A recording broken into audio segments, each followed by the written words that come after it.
പത്മജിയുടെ BJP. പ്രവേശനം രാഷ്ട്രീയ ആയുധമാക്കുകയാണ് CPIM.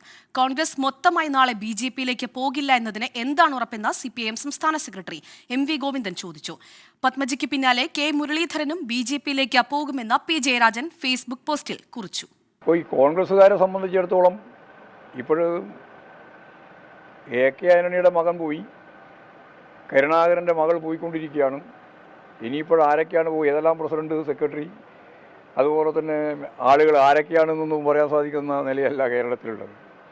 അപ്പോൾ കേരളത്തിലെ കോൺഗ്രസ് മൃദു ഹിന്ദുത്വ നിലപാട് സ്വീകരിച്ചതിൻ്റെ ഭാഗമായി കോൺഗ്രസും അതുപോലെ തന്നെ BJPയും തമ്മിലുള്ള ആശയ ദാർശനിക നിലപാടിൽ വ്യത്യസ്തതയില്ല എന്ന് വന്നതോടുകൂടി ആർക്കും BJPയിലേക്ക് ചേരാവുന്ന ഒരവസ്ഥയാണ് ഇന്ത്യയിൽ പൊതുവേ ഉള്ളത്. കുറച്ചുകൂടി കേരളത്തിലായിരുന്നു അത്രത്തോളം വേഗം പോകാതിരുന്നത്. ഇപ്പോൾ കേരളത്തിലും ആ രീതിയിലേക്ക് കാര്യങ്ങൾ നീങ്ങിക്കൊണ്ടിരിക്കുന്നു എന്നുള്ളതാണ് കണ്ടുകൊണ്ടിരിക്കുന്ന ചിത്രം.